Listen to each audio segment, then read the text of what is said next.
Imagine that you can be mentored by any of the spiritual giants throughout Mhm. history. The Mhm. benefit that would be, imagine walking alongside Eugene Peterson for a year, learning about his life, learning about his challenges, what shaped him to be who he was. Just imagine that kind of process and what you can glean from that as his life mentors your own. Um, Mhm.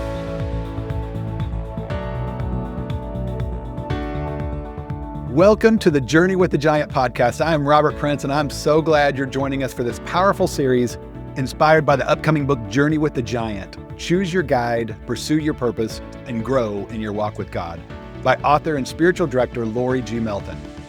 If you're just joining us, this series explores the unique and life-giving spiritual practice of walking with a giant of the faith. Today's guest, Colin Tuggle, is a pastor and nonprofit ministry leader serving in the Adirondack Mountains of northern New York. As the founder of ADK Mission, a 501c3 working across denominations to strengthen churches and ministries. Colin brings a deep heart for unity, discipleship, and spiritual health in rural communities. He also pastors a church in the small town of Tupper Lake. In this episode, Colin shares what it looks like to be mentored from afar by Eugene Peterson, a wise, contemplative pastor whose quiet hunger for God deeply shaped his life. This conversation is a gift for anyone who leads others, longs for sustainable ministry, or simply wants to follow Jesus with more depth and intention. Welcome, Colin. So glad to have you here. Thank you. It's good to be here. Yeah. I was excited about this interview because Colin was in our 2023 group, Journey Mhm. with a Giant group. I have to tell you about the first time that I met Colin. We were in a Renovari book club, and he was one of the leaders. And one time in one of the meetings, it turned out to be just him and I in the group that day. And as we were talking about different things, he mentioned his respect and admiration for Eugene Peterson, and that he'd been longing for a way to grow closer or to understand Eugene Peterson's life better, that God might use his life and Colin's life to shape him. He just felt like there was more that he Mm. hadn't excavated yet. And it was so funny because I was sitting there right at that moment. I think it was right about the beginning of January or something like that. So we had just started our Journey with a Giant group for Oh, wow. 2024. And I'm sitting there going, I don't want to be salesy. I'm not salesy, but I think I might have something that could be interesting and possibly fit into that for Colin. And so I don't know if I did it sheepishly or how it came out at the time, but I remember just saying, well, hey, I actually have a group and I'm writing a book about this type of thing. So, and he, within a short time after reading the description, said, yeah, I think I do want to do that. So anyway, that's a little of the backstory with Colin, and I'm just so glad to have him here today. And so, Colin, as we get started, I just love for you to just share a little bit about yourself. That would be great. Yeah, absolutely. It'd be my pleasure. Thank you. And yeah, it's the Lord works in mysterious ways, but only in ways that are mysterious to us, because that Renovari group that Lori mentioned was usually very well attended, but wasn't it an interesting Mhm. coincidence that the week you were starting your journey with the Yes. giant, it just happened to be the two of us so that we Mhm. could digress onto a different path and talk about journeying with a giant. And my whole Mhm. life has really been quite a journey. I did go to the Naval Academy in Annapolis, which feels like about 100 years ago, graduated 30 years ago. And that it was in my last year at the Naval Academy when I made a decision to dedicate my life to following Jesus. I was a Mhm. naval officer doing a whole variety of different things for 6 years after that. Mhm. And then at some point, I felt like a businessman trapped in a Navy uniform. So I got out of the Navy and started some small businesses with a friend of mine who I'd worked with in the Navy. Built up some good entrepreneurial skills, which seemed very unrelated at the time to what I was feeling called to at the next step, which was into full-time vocational ministry. Mhm. But God uses everything, and that was certainly the case there because my entrepreneurial experience is what helped to build the foundation for me to eventually start the nonprofit ministry that we started here in the Adirondack Mhm. Mountains of northern New York, ADK Mission. to work across denominations and strengthen the church across our area by strengthening the individual churches and the leaders and the ministry leaders of those churches. And then Mm. also, as part of that, I started pastoring one of our local churches. Mm. Okay, so doing both, leading the nonprofit and pastoring at the same time. Yeah, absolutely. Well, Yeah. let's go back to your journey with the giant. When you first heard about it, I'd love to hear like when you first heard the concept about walking with a giant and how that struck you and why it was something that appealed to you. Yeah, that's a great question, Lori. Thank you. I think reflecting back on it, I think there were two reasons why it resonated with me immediately. I mean, it was not something that I asked you to give me a month to pray about it. I mean, I knew in the course of that conversation, this was something that I needed to engage in. And the Mm. reason was twofold. One was because, like so many others, I had grown weary of so many pastors and ministry leaders who rise up into these great platforms, to use a modern term, Mm. and then explode in a blaze of dishonor. Mm. And I had grown weary of that. So then I started to gravitate more toward the unfortunately very rare leaders who genuinely finished well. And that Mm. list was small, included guys like Mm. Dallas Willard, and Eugene Peterson. And so that was already bubbling in my mind. And then the second part of that was because I was getting ready to go on a ministry sabbatical last summer, my first ever sabbatical. Mm. And I did not ever view that as just extra time off or some vacation time or something like that, but rather a very intentional time that God was going to use to shape me in ways that I knew that He wanted me to. And Yes. I sensed that what God wanted me to do was to basically grow up and to be one of those leaders who finish well. And because of that, for that reason, the journey with a giant was perfectly timed, right, as kind of a foundational building block as I was getting ready to step into that sabbatical so that I could dig deeply into the life of Eugene Peterson. Mm. So I'm curious too, being a pastor, as you do so much theological study and study of church history, how is this different than any of the study that you've done in your I think training? it's very different. I mean, I had studied the lives of some theologians and pastors along the way. I mean, I had even read, of course, some of Eugene's work in the past, but really it was more informational. It was more Mm. just learning about the person, learning about their theology and teaching rather than walking with them, which is an entirely different approach. Mm. It's like, it basically it's like if Eugene Peterson was still alive with us, and you had the option of either going to hear one of his lectures, which is the Mm. traditional way that we approach this kind of learning, or taking a journey with him and apprenticing Mm. with him for a year. I know Mm. which one of those two I would certainly choose, and that's what this context enabled me to do, was to really Mm. have Eugene Peterson mentor me from afar over the course Mm. of this journey, which is Mm. very unique, and it's not normally the way that we approach things. We tend to come up with there's a term for it now, our TBR list, right? Our to be read lists. Oh. We come Mhm. up with goals. I'd like to read 50 books per year, and so we're more like stones skipping across the water. We Yeah. very rarely give ourselves the opportunity to go deep and really Mhm. dwell and really marinate in the life of just one person, Mm.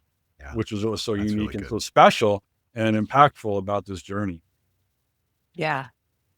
Yes, I hear what you're saying in that. So for you in that walk with Eugene, how did that look? What did that look like for you? How did you go about your year? But well, people will ask me, well, when I say we're going to walk with a giant, they say, what does that mean? What did you do? And so I'd love for you to describe how your journey, how your year walking with him unfolded. How'd you spend your time? Yeah, well, great great question. Again, I think there's two ways that I can answer that. The first one was that, I tend to be a very organized, structured person. So I immediately looked at what Eugene Peterson resources I have, immediately started to pray about which ones I wanted to read first, how I wanted to look at these different things. But then the second part of that, and the part that, you know, quite frankly, was probably the most helpful, was to have you, Lori, as a guide along the way to help shape that. I've learned that, although I Mhm. am very structured and I can certainly build a continuing education program for myself, if you will, Yeah. I benefit greatly by having some sort of external structure and someone to breathe some wisdom into that process, that, to show me things that I would otherwise miss. Mhm. Or even as a couple of years later, as I look back on it, what were some of the quotes? What were some of the thoughts that were most impactful during that time? Well, it was actually you providing some of the insights into the process of things that I Mm. didn't want to miss. Mm. Mm. And that was what helped shape the time. So, as far as, the things that I did, I mean, there was books I could read, theology, as well as engaging in some of the practices. Oh, yeah. I didn't want to just learn about Eugene as a person. My goal through this Mhm. process was to learn what made Eugene Eugene, what made Yeah. him the person that was so impactful in the lives of others. Mhm. I mean, people see him and they see somebody, yeah, he was the one behind the message. He wrote this book and the other book. He wrote this series of, and they're all great, and those are all good things. Mhm. But he and a few other people, when you look back on their lives, it wasn't really their writing that necessarily had the most impact. It was them as a person, and Mm. that's what I wanted to emulate in my life. So Mhm. those were Mhm. the different things I engaged in. Yeah, what practices of his, when you dug down deep into his life, what did you find as a man, as a follower of Jesus? What did you find that spoke Well, to you? what I found that spoke to me the most was how profoundly present he was, and that was really what has stuck with me years later, and something Mhm. that, quite frankly, I'm still trying to grow into, still trying to mature into, because he had a unique ability to be present with the Lord and also present with others at the same time. I think Mhm. that in our modern culture, we try to be present in a call with somebody while we're also checking our Mhm. email, or we're trying to, be present with somebody in a lunch meeting while we have our phone right next to us and we're looking to see what might be popping up on our phone. So Mhm. we're splitting ourselves between the person that we're with and distractions. Whereas Mhm. Eugene was able to split himself with the person he was with and with the presence of God at the same time. And it was palpable for Mhm. people. They could sense that and they could feel that. And so I looked at the practices he engaged in, like every morning, for instance, one thing that he did was a deep dive into the Psalms on a recurring basis, Mm. praying through all of the Psalms in a 30-day rotation. And, I have learned in my current stage of life, I have to kind of dial that down a little bit and do something that will work, because I do have two teenage children. I do have a work well, my wife works in a very demanding role, so I had to figure out what from his practices I can apply within the reality of my own context. Um, Yeah. but those are valuable. And he also had a deep appreciation for God's creation. He had the place out in Mm. Montana that he would welcome people to. We also live Mhm. in a beautiful place. So just being Yeah. present in God's creation was a practice that he engaged in, and Mhm. it helped to validate that's often where I meet with God as well. Yeah. Yeah. Did you find him speaking to you as a pastor? How to be a pastor, how to and not get lost in being a pastor, your relationship with him. But those two things, like, did you find that his life spoke to you as a pastor and not to get lost in that title? Yeah, without question, because he, in his life, he prioritized place and he prioritized people. And we don't really prioritize, if we're honest, either of those things in ministry now. We prioritize the numbers of people and we Mm, prioritize place as long as it's the next rung on the ladder before we move on to mhm, the next promotion and the next promotion. But Eugene's life wasn't like that. He rather than envisioning, how big his church could be someday, he was very content in the place that God had planted him to pastor the people that he was with. And I'm in the same mm, kind of context. I'm pastoring a small church in a rural part of northern New York. mm, And I'm very content with the people that I'm with. And so reading that about the life of Eugene was very permission giving for me, very mhm. validating for me, Yeah. because it does Mhm, go against the mm, cultural pressure that we see so often nowadays. mhm, God, for instance, called us to where we are here in the Northern Adirondack Mountains, and mhm. no one's gonna pull me out of here unless God himself does. I don't see any reason why that's going to happen. And Mhm. yeah, that permanence of place, I think is important.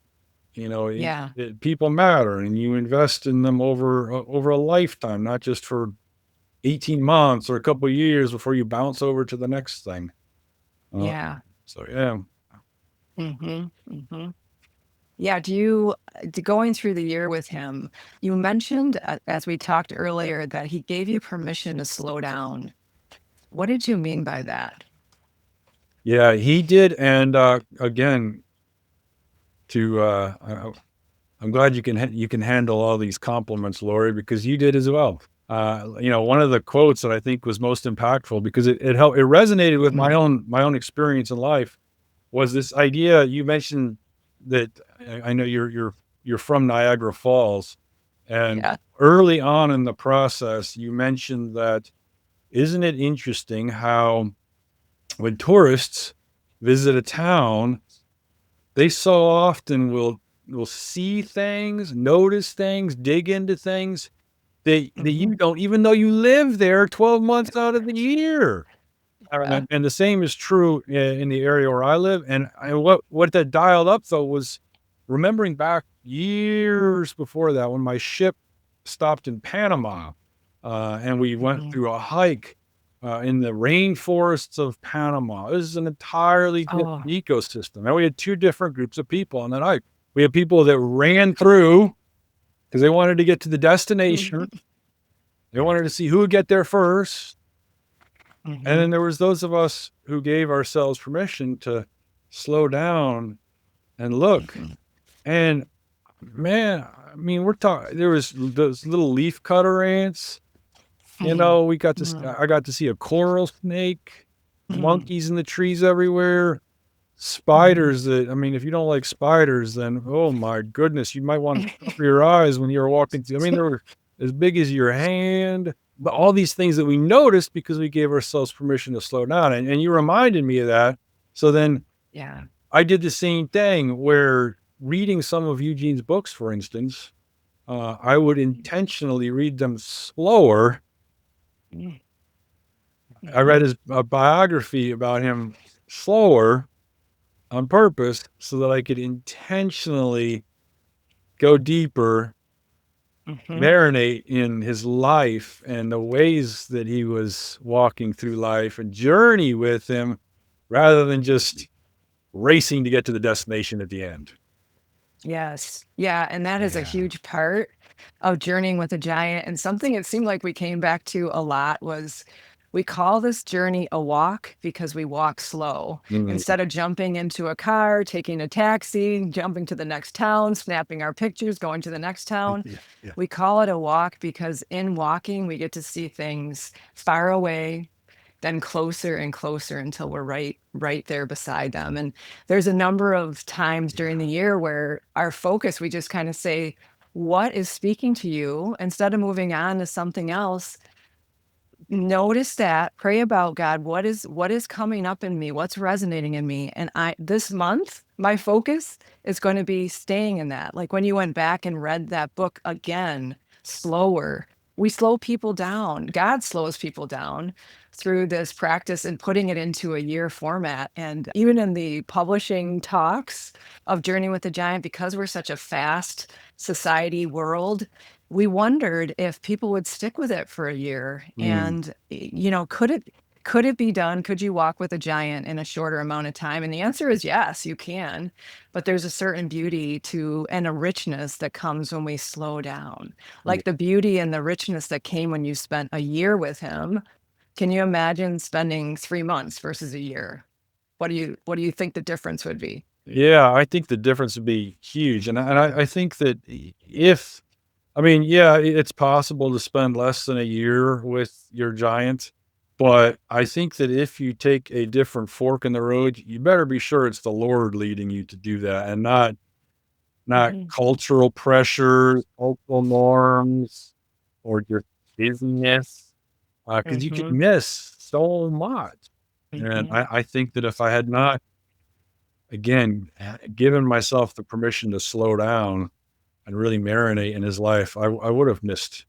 I would have missed so. Mhm, Colin, one of the things that Lori kind of alluded to, and I think I remember from our time together in the group even, was that you had processed some things multiple times, or maybe even read this one book over.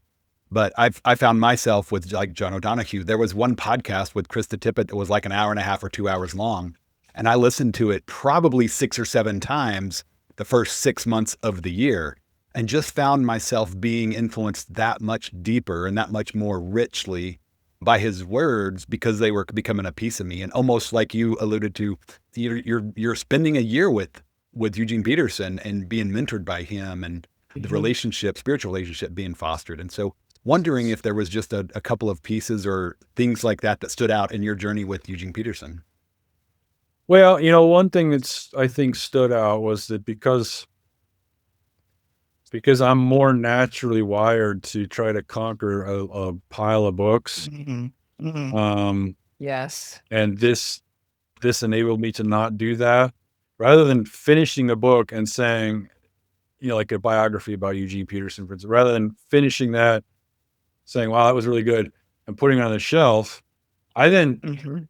took a full day's retreat, went through all the highlights, Mm, saw which highlights resonated with me, which, where there were trends, where there were recurring themes that I was mhm, seeing, and then most importantly, how those recurring themes applied to my life and what God was doing in my life. I think Wow. Yeah. that was a big thing, for sure. And then, because if you don't take the time to do that and then apply it, I think you'll miss a big part of the benefit of this kind of journey. Yeah, mhm. for sure. Yeah. The same thing happened on mine. The book I started with in the first month of my journey, I came back to and read and listened to on audio and listened to podcast about it. And that book, I don't want to give it away for people who haven't read the book yet, but later in the year, that book came back to me in the 11th month and made one of the biggest transformations in a Mm, hugely important relationship in my life. I read Wow. I read that Yes. book 3 or 4 times the same year. wow. I don't think I've ever done that. I go from Yeah. one book to the next. So, anyway, that's such a beautiful thing. Um, I'm wondering, it's been a year and a half now since you walked with Eugene. We call them by their first names. Is he still a part of your life? Yeah, he is, and I agree. I think that after you've walked with somebody for a year, it's okay to call them by their first names. And yeah, he is still a part of my life in a couple of big ways. I still want to grow up to be like Eugene Peterson, when I grow up, not in terms of the volume of writing or anything like that, but rather just like the soul of Eugene Peterson, who he was as a person, as people would meet with him and just spend time with him. he was somebody who truly was abiding with Jesus. So that has unquestionably stuck with me.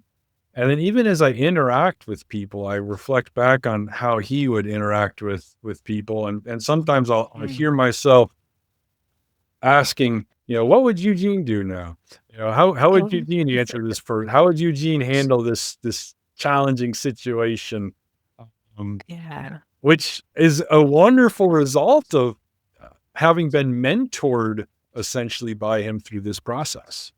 Yeah, there are examples. Since we're surrounded by this great cloud of witnesses, let us throw off everything that hinders to run our race faithfully. That's Yeah. what their examples are doing for us. If someone was thinking about walking with a giant, how would you describe it to them? What would you tell them this is about?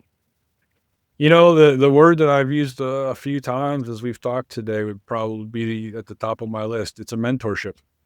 I mean, it's Yeah. like imagine that you can be mentored by any of the spiritual giants throughout Mhm. history. The Mhm. benefit that would be, in my case, imagine walking alongside Eugene Peterson for a year, learning about his life, learning about his challenges, what shaped him to be who he was. Just imagine that kind of process and what you can glean from that as his life mentors your own. Um, Mhm.